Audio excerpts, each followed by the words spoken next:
नमस्ते दोस्तों।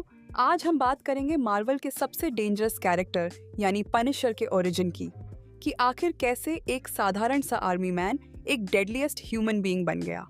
Marvel universe में कई सुपर हीरो है, कोई सुपर ह्यूमन है तो कोई गॉड लेवल बीइंग है, लेकिन एक ऐसा भी है जिसके पास न कोई सुपर पावर है न ही कोई रहम। वह कोई मसीहा नहीं है, वह एक पिता है जिसकी बाहों में उसके बच्चों ने आखिरी सांस ली। वह एक पत्नी का पति है जिसने उसकी आखिरी चीख सुनी। और वह है फ्रैंक कैसल, जिसे आज दुनिया द पनिशर कहती है। चलिए जानते हैं मार्वल के सबसे डार्क कैरेक्टर की वो दास्तां जिसने पूरी दुनिया को खून से लाल कर दिया। पनिशर का असली नाम फ्रैंक कैसल है। दरअसल फ्रैंक कैसल कोई पैदाइशी कातिल नहीं था। वह यूएस मरीन कॉर्प्स का एक फियरलेस और डेकोरेटेड ऑफिसर था जिसने वियतनाम और इराक जैसे युद्धों में अपनी बहादुरी साबित की थी। वह सिर्फ एक सिपाही नहीं, बल्कि एक वन मैन आर्मी था। उसकी ताकत, उसकी tactical intelligence, close combat mastery और हथियारों की गहरी समझ थी। वह दुनिया के सबसे घातक हथियारों को चलाने में माहिर होने के साथ-साथ पीक ह्यूमन स्ट्रेंथ रखता था, जो उसे बिना किसी सुपर पावर के भी सुपर ह्यूमंस के खिलाफ फाइट करने की ताकत देती थी। उसे दर्द सहने की इतनी आदत थी कि वह गंभीर चोटों के बावजूद फाइट जारी रख सकता था। लेकिन युद्ध के बाद उसका सिर्फ एक ही सपना था, अपनी पत्नी मारिया और दो बच्चों के साथ एक शांत जिंदगी बिताना।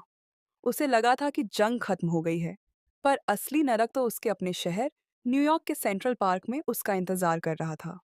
वो मनहूस दिन था, न्यूयॉर्क का सेंट्रल पार्क। फ्रैंक अपने परिवार के साथ पिकनिक मना रहा था, लेकिन उसे क्या पता था कि वहीं पास में तीन बिग माफिया गैंग्स के बीच एक खूनी गैंगवार होने वाली है। फ्रैंक और उसका परिवार उन गैंगस्टर्स के लिए बस एक कोलेटरल डैमेज थे। गोलियां चलीं और फ्रैंक की नज़रों के सामने उसकी पूरी दुनिया तबाह हो गई।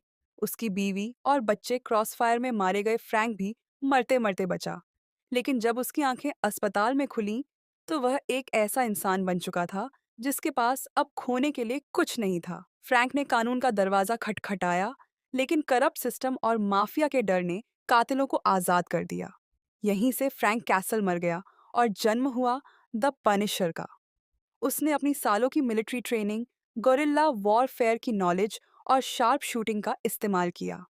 वह एक ऐसा मास्टर स्ट्रैटेजिस्ट है जो अपने दुश्मन को तलाशने के लिए खतरनाक जाल बिछाता है। अपनी चेस्ट पर वो डरावना स्कल लोगो पेंट कर वह उन लोगों के खात्मे पर निकल पड़ा जिन्होंने उसका सब कुछ छीन लिया था। उसका तरीका सीधा है, कोई जेल नहीं, कोई सुनवाई नहीं, सिर्फ और सिर्फ मौत की सजा। वह अब कानून की नहीं, बल्कि गोलियों की भाषा बोलता है। द पनिशर हमें सिखाता है कि न्याय और प्रतिशोध के बीच की लकीर बहुत पतली होती है। कुछ उसे रक्षक मानते हैं, तो कुछ एक सनकी कातिल। आपको क्या लगता है? क्या फ्रैंक का रास्ता सही था? कमेंट्स में ज़रूर बताएं। अगर आप मार्वल के ऐसे ही डार्क ओरिजिन्स देखना चाहते हैं, तो मार्क रेव्स को सब्सक्राइब करें। मिलते हैं अगले ब्रेकडाउन में।